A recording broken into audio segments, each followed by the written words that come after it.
Seigneur, nous te disons merci. Le Père de l'univers, le Créateur du ciel et de la terre, nous te bénissons, Papa, pour cet après-midi que tu nous accordes encore, oh Dieu, dans ta présence. Merci parce que tu as fait ce temps pour que nous puissions parler de toi. Nous te sommes infiniment reconnaissants, Père. Merci de ce que tu es notre Dieu. Oh, nous avons choisi cette bonne part. Yahweh, celle d'annoncer, Seigneur, la bonne nouvelle, oh Yahweh, mon Dieu, mon roi du royaume. Que personne ne peut en aucun jour nous ravir. Comme tu avais dit, Seigneur, oh Yahweh, mon Dieu, à Marthe, la sœur de Marie. Marie a choisi une bonne part que personne ne saura lui ôter. Seigneur, cet après-midi, nous avons choisi de parler de toi à un jeune. Cet après-midi, nous avons choisi, Seigneur, oh Dieu, Yahweh, Père, d'exalter ton Saint-Nom, de célébrer ton Saint-Nom, de magnifier ton Saint-Nom, toi notre roi. Jésus, nous t'élèvons. Jésus, nous t'exaltons. Tu es notre meilleur ami. Tu es notre meilleur ami. Qui est comme toi, Jésus? Qui est semblable à toi, ô Dieu? Dans les cieux et sous la terre, personne n'est comme toi, mon roi. Voilà pourquoi maintenant je t'adore. Voilà pourquoi maintenant je te célèbre. Seigneur, oh Yahweh, merci de m'avoir créé une créature merveilleuse, oh Dieu. Merci, Seigneur, parce que ce jour, c'est un jour merveilleux. Un jour de grâce, un jour de miracles, un jour, Seigneur, de bonté. Un jour, Seigneur, oh Yahweh, mon Dieu, mon roi, de grandes réalisations avec toi. Merci, cher Saint-Esprit de Dieu, parce que Christ nous a dit, avant que tu ne montes vers le Père, il vous est avantageux que je m'en aille pour qu'un autre consolateur vienne vers vous.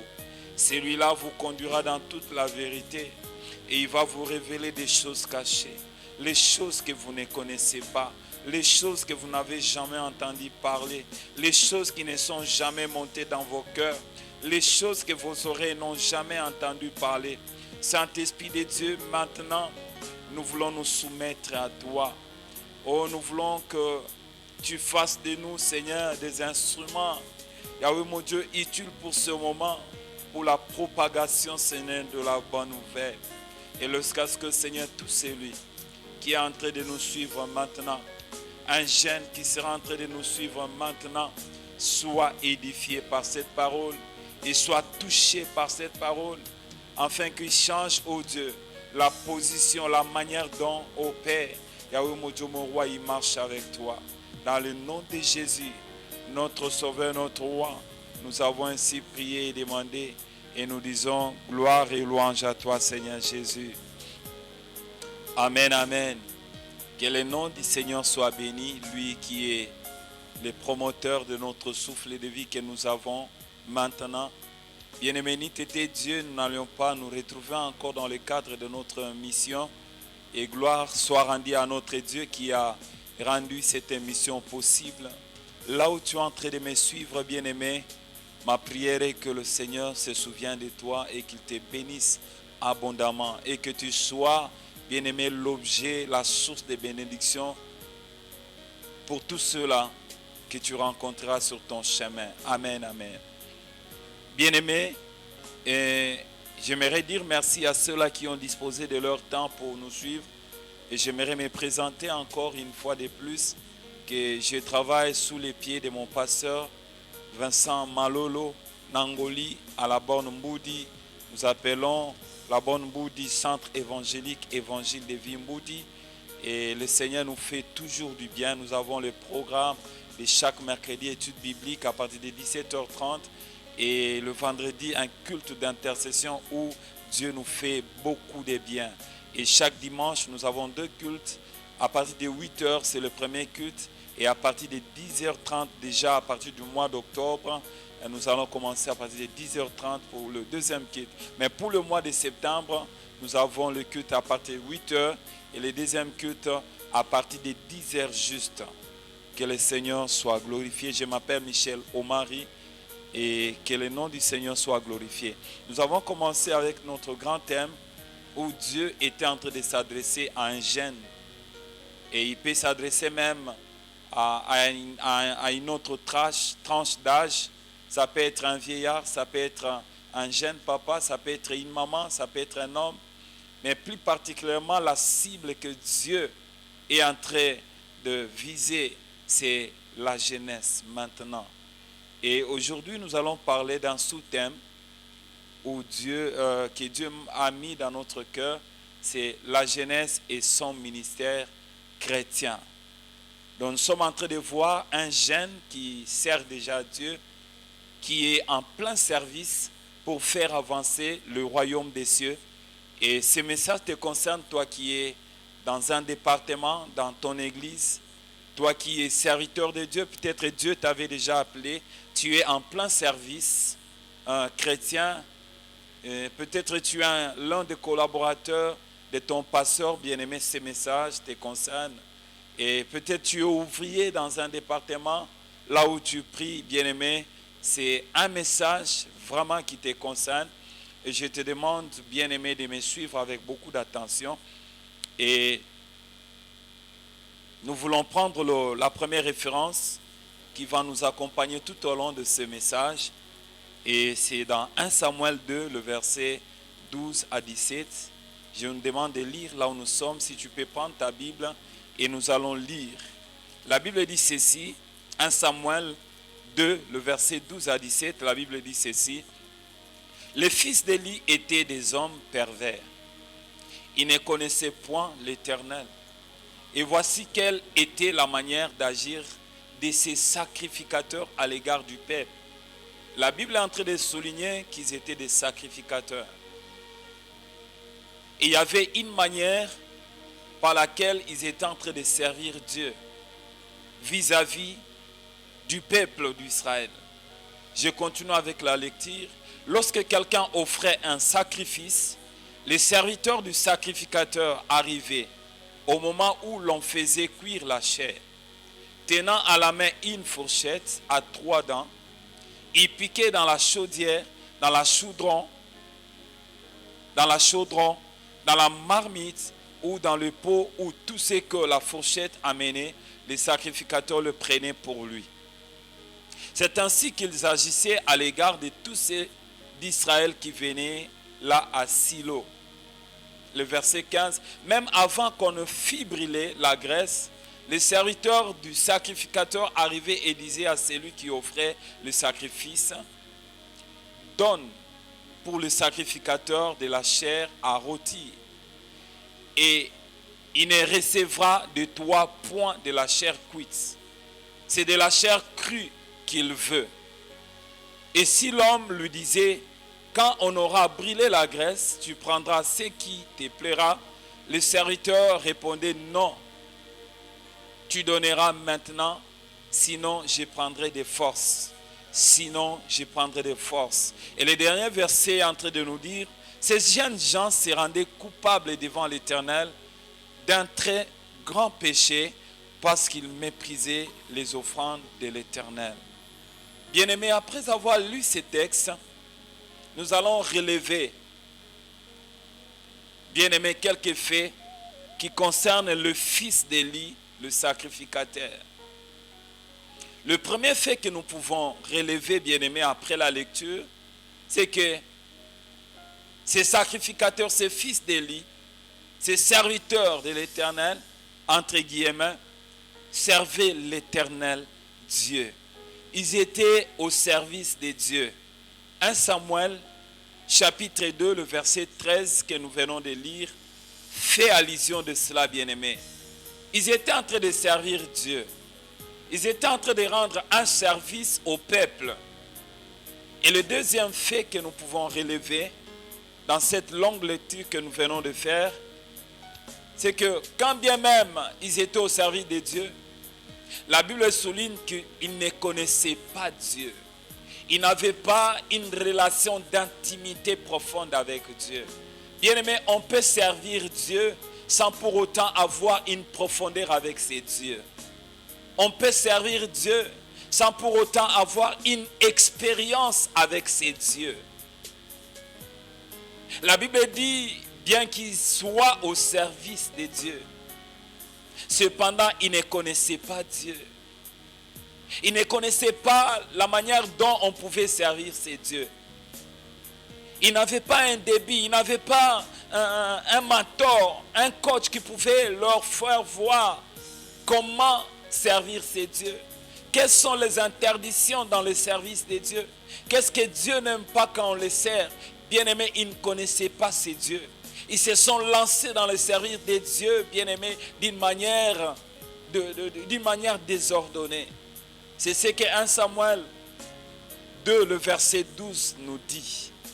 Et le dernier fait que nous pouvons relever par rapport au service que le fils du sacrificateur Élie donnait à Dieu, c'est qu'il méprisait les offrandes de l'Éternel. Bien-aimé, il ne considérait pas les offrandes de l'Éternel que le peuple apportait pour Dieu. Ils étaient en train de mépriser cette offrande. Ces offrandes, il faut que je le dise ainsi. Ils étaient en train de marcher dessus sur cette offrande, ces offrandes de l'Éternel. Le peuple amenait les offrandes pour Dieu. Mais eux, par leur manière de servir Dieu, bien-aimés, ils étaient en train de mépriser ces offrandes adressées à l'Éternel. Bien-aimés, nous allons premièrement parler de la manière dont les enfants du sacrificateur Élie servaient Dieu. Et enfin, les sorts qui est réservé à ces enfants de la part de l'Éternel bien-aimé. Le feu, les sorts réservés à ceux qui imitent ces enfants d'Élie dans les services de l'Éternel. Aujourd'hui, plusieurs jeunes se lancent dans les services du Seigneur en oubliant les ABC bien-aimés du service de l'Éternel. Des restrictions auxquelles ils sont appelés à obéir, bien-aimés. Plusieurs jeunes se lancent sans pour autant maîtriser certaines normes, bien-aimées, ecclésiastiques, certaines normes, bien-aimées, sacerdotales, bien-aimées. Ils se laissent servir le Seigneur. Et en servant le Seigneur de cette manière, bien-aimés, ces jeunes s'attirent des malédictions sans pour autant se rendre compte de cela. Et le premier point que nous venons de dire tantôt, ça va se baser sur comment les enfants d'Élie servaient-ils Dieu. C'est une question à laquelle nous allons répondre. Et j'aimerais attirer l'attention de celui ou de celle qui est en train de me suivre. Bien-aimés, on ne sert pas Dieu de n'importe comment. On sert Dieu avec tremblement. On sert Dieu avec beaucoup de respect. On sert Dieu avec beaucoup de considération. On ne sert pas Dieu vac et vac, non, bien-aimé. On sert Dieu avec tremblement, avec honneur. Parce que le service de Dieu est sacré. Et nous allons voir ce que les enfants du sacrificateur faisaient dans le service de Dieu. 1 Samuel, le verset 2, le chapitre 14 jusqu'au verset 16 nous dit ceci. Ces jeunes gens ne servaient pas Dieu d'une bonne manière. Et jeunes gens, toi qui es en train de me suivre, j'aimerais te dire, nous devons retenir une chose. C'est que le service de Dieu doit être considéré comme étant sacré. Quelque chose avec laquelle on ne peut pas blaguer. Quelque chose avec laquelle on ne peut pas, bien aimé, blaguer. J'étais en train de dire. La Bible nous dit, on ne se moque pas de Dieu. Tu ne peux pas te moquer de Dieu pendant que tu es en train de servir le Seigneur. Comment on peut se moquer de Dieu? C'est au travers des actes qu'on pose dans le service de Dieu. Tu es intercesseur bien-aimé. Peut-être tu es leader dans ces départements, mais tu profites, bien-aimé, derrière ces leaderships pour poser des actes qui ne glorifient pas le Seigneur. Dans ton église, tu es responsable de l'intercession, tu es responsable d'accueil, mais il y a des sœurs avec qui tu es en train de courir. Et tu es même tombé avec eux sexuellement. Bien-aimé, Dieu ne t'a pas donné cette responsabilité pour que tu puisses profaner ce service de Dieu. Dieu ne t'a pas donné cette responsabilité, bien-aimé, pour que tu commences à courir avec les filles d'autrui, à courir avec les ouvrières qui sont sous ta responsabilité. Bien-aimé, on ne se manque pas de Dieu. Ce que l'homme aura semé, c'est ce qu'il moissonnera. Bien-aimé, si dans le service de Dieu, tu es venu s'aimer l'impudicité, bien-aimé, tu vas moissonner la mort. Tu vas moissonner le jugement. On ne se manque pas de Dieu. Si tu te manques de Dieu, bien-aimé, par ta manière de servir Dieu, cela va t'attirer des malédictions que personne ne saura ôter. Le service de Dieu doit être considéré comme sacré par les jeunes. Les jeunes sont souvent bousculés par des désirs, sont bousculés par des sentiments qui ne glorifient pas le Seigneur. Ils se laissent aller par les désirs sexuels, ils se laissent aller par les sentiments jusqu'à ce qu'ils vont tomber très loin, jusqu'à ce qu'ils vont sortir avec une soeur, avec un frère bien-aimé. Le Seigneur n'est pas content de toi. Les fils d'Élie, bien-aimés, étaient en train de profaner, bien-aimés, les offrandes du Seigneur. Ils étaient en train de réclamer ce qu'ils ne devaient pas avoir, bien-aimés. Ils étaient en train de réclamer sans qu'ils aient droit à cela, bien-aimés. C'était leur manière de profaner le service qu'ils rendaient au Seigneur, qu'ils rendaient au peuple d'Israël à Silo, bien-aimés. Ils étaient en train de marcher sur le service de Dieu. Et croyaient qu'ils servaient le Seigneur alors qu'ils étaient en train de s'attirer les malédictions. Jeune, j'aimerais te dire, sers Dieu d'une bonne manière, de peur que les malédictions tombent sur toi, comme était le cas des fils d'Élie. On ne se manque pas de Dieu. La caractéristique principale de ces enfants d'Élie, c'est qu'ils se considéraient comme étant des serviteurs de Dieu, mais visant un intérêt. Bien-aimé, on ne sert pas Dieu en visant un intérêt. Bien-aimé, quand tu viens servir le Seigneur, tu ne viens pas servir pour, que cette sœur puisse t'aimer. Tu ne viens pas servir Dieu pour que tu gagnes quelque chose. Oui, je sais que Matthieu 6, le verset 33 est en train de nous dire que cherchez premièrement le royaume des cieux. On peut chercher le royaume des cieux en servant convenablement Dieu, en ne visant pas les intérêts, bien-aimés, éphémères. Quand tu serviras Dieu correctement, jeune, c'est alors que Dieu te bénira. La Bible dit, vous me servirez. D'abord le service et les bénédictions, bien-aimés, viendront par après. La Bible dit, vous me servirez. Je bénirai votre eau, je bénirai votre pain et j'éloignerai du milieu de toi la maladie, bien-aimé. Bien-aimé, les bénédictions ne viennent pas avant le service. C'est le service qui attire les bénédictions vers nous. Oh, jeune, si tu es dans l'impudicité là où tu sers, si tu es dans la fornication, tu es marié, tu es pasteur, tu as commencé à servir Dieu très bien au début, mais tout à coup, ta manière de servir Dieu a changé. Tu commences à aimer les sœurs dans ton église. Tu commences à aimer les hommes dans ton église si tu es une femme, une servante de l'Éternel. J'aimerais te dire, bien-aimé, il y aura un jugement qui va s'abattre sur toi si tu ne changes pas. Ces fils d'Élie étaient en train de viser un intérêt. Qu'on leur donne de la viande crue. Bien-aimé, tu ne sers pas Dieu pour gagner quelque chose automatiquement. C'est Dieu lui-même qui te bénira sur base de service que tu lui rendras. La Bible dit, ceux-là qui vont abandonner leur famille, leurs enfants, ils vont abandonner, leurs épouses à cause de la bonne nouvelle.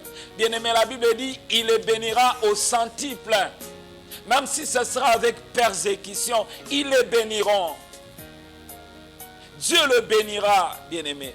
Et la Bible ajoute encore qu'ils vont hériter le royaume des cieux. Ils auront la vie éternelle, bien-aimé. Bien-aimé, les bénédictions viendront automatiquement quand tu sers Dieu avec ton cœur. Quand tu t'éloignes de ce qui est impur, quand tu t'éloignes de l'impudicité, quand tu t'éloignes de la fornication, quand tu t'éloignes de la cupidité, bien-aimé, combien de jeunes gens qui se sont lancés dans le service de Dieu et ils visent de l'argent, bien-aimé. L'argent viendra quand tu serviras le Seigneur. Occupe-toi d'abord du service de ton Père qui est dans les cieux. Cet intérêt, bien-aimé, peut être lié au sexe, comme je venais de le dire. Ça peut être lié à l'argent, aux avantages liés au service que tu es en train de rendre à l'église, au peuple de Dieu, là où tu es serviteur, là où tu es ouvrier. Ça peut être lié à ça. Mais que tu ne sois pas aveuglé par rapport, bien-aimé, aux avantages liés au service que tu es en train de faire. Regarde d'abord les intérêts du royaume et le royaume va te payer, bien-aimé. La Bible dit Dieu n'a jamais été débiteur de qui que ce soit. Et Hébreux 6, le verset 10 est en train de dire, notre Dieu n'est pas injuste pour oublier les bonnes œuvres que toi tu fais, les services que tu loueras jour après jour dans ton église, dans ton département. Attache-toi à ces services de Dieu et Dieu va te rémunérer. Prenons quelques exemples, bien-aimés, que nous vivons dans nos églises aujourd'hui, qui poussera Dieu à punir sévèrement tout celui qui va poser des actes pareils. Bien-aimé, je prends l'exemple d'un jeune qui opère dans les dimensions spirituelles, dans les dons de l'esprit. Je prends l'exemple d'un jeune, bien-aimé, quand il prêche, les miracles s'opèrent. Tu as la grâce de Dieu. Tu as l'onction de Dieu. Oui, je n'en disconviens pas. Quand tu prêches, bien-aimé, les miracles s'opèrent. Mais par contre, bien-aimé, cette manière à laquelle Dieu est en train d'utiliser, ça te pousse à faire des choses qui ne glorifient pas Dieu. Tu deviens une pierre d'achoppement pour les autres. Parce que Dieu est en train de t'utiliser dans les dons spirituels, des prophéties, des paroles de connaissance. Tu commences même à s'attirer des sœurs qui viennent vers toi et tu tombes avec eux. Elles deviennent tes femmes. Elles deviennent tes proposantes, entre guillemets. Il y a pas même longtemps, tu as couché avec une sœur de ton église. Il y a même longtemps, tu as même escroqué, bien-aimé, l'argent d'un frère, d'une sœur, soit en disant que tu étais en train de lui donner, oui, une prophétie venant de l'Éternel, alors que cela ne venait pas de Dieu. Bien-aimé, si tu te conduis de cette manière, le Seigneur sera obligé de te ravir les dons qu'il t'a donnés. Dieu donne les dons de l'esprit, les dons spirituels à celui qui est disposé. À celui qui utilise ses dons d'une manière convenable, bien-aimé. Certains jeunes serviteurs se permettent de monnayer même l'exercice des dons spirituels que le Saint-Esprit leur a accordé. Bien-aimé, un jour j'ai été scandalé et j'étais même ce jour-là un serviteur de Dieu. Quand Dieu l'utilise puissamment, bien-aimé, il y a des guérisons qui s'opèrent. Il avait les dons de guérison. Mais ce jour-là, il a lancé l'appel en disant, qui est malade? Avant de venir ici, tu dois apporter $50 pour que je prie pour toi. Jeune homme, tu es en train de monnayer les dons que Dieu t'a donnés. Pour l'utilité commune, pour l'édification de l'église, pour l'édification du corps du Christ. Tu commences à monnayer cela. Le Seigneur te frappera si tu n'arrêtes pas avec ça. Tu commences à monnayer, tu commences à escroquer les gens à cause de la grâce que Dieu a mise sur toi. Le Seigneur te frappera si tu n'arrêtes pas, bien-aimé. Tu commences à sortir avec les femmes mariées de ton église. Tu commences à faire tomber les sœurs de ton église. À cause de la grâce que Dieu avait mise sur toi, le Seigneur te frappera. Arrête avec ça, bien-aimé. Car le Seigneur qui est dans les cieux, même si tu le fais dans les coulisses, le Seigneur qui voit tout, il est en train de te voir. Arrête avec cela. Nous prenons encore le cas d'un jeune travaillant au département des finances comme moi, je travaille dans mon église.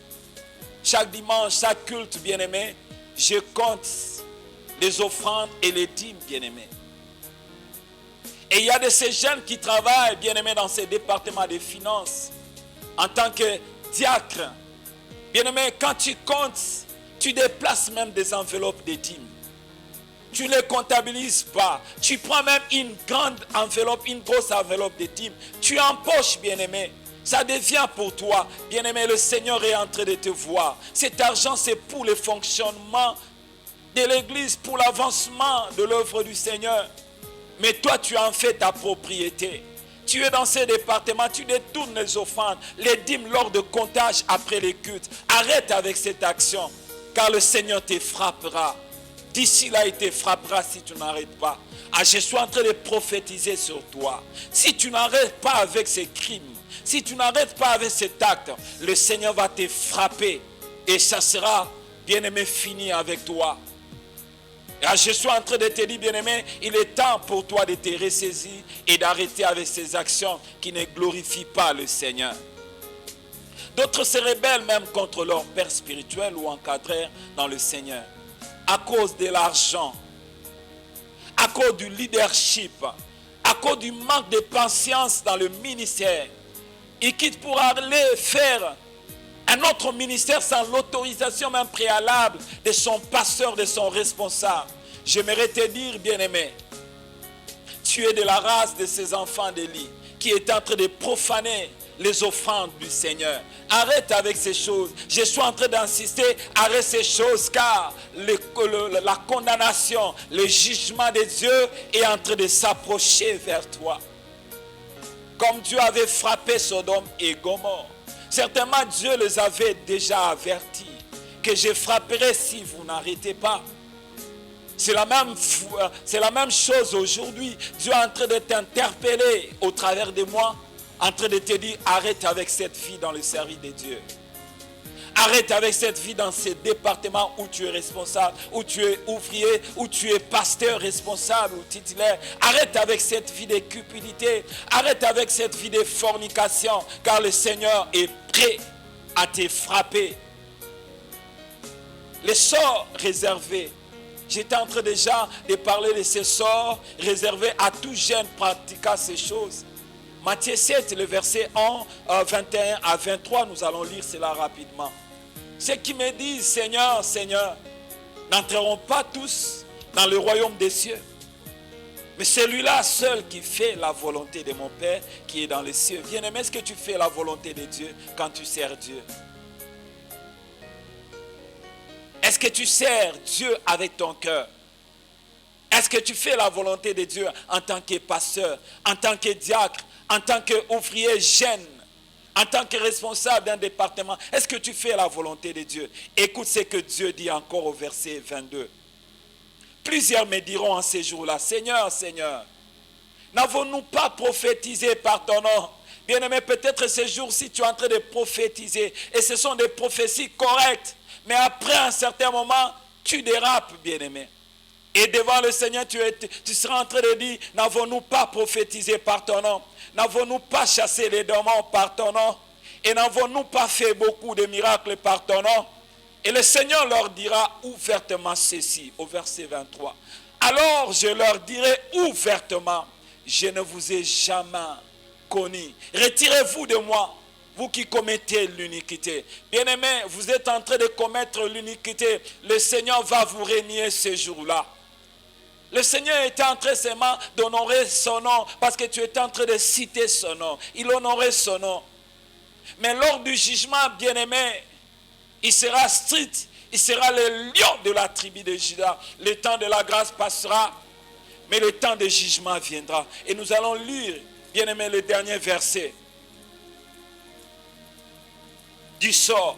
Luc 13, le verset 27 à 28. La Bible dit, il répondra, je vous l'ai dit, je ne sais d'où vous êtes. Le Seigneur va ignorer. Il va même dire que je ne connais même pas votre origine.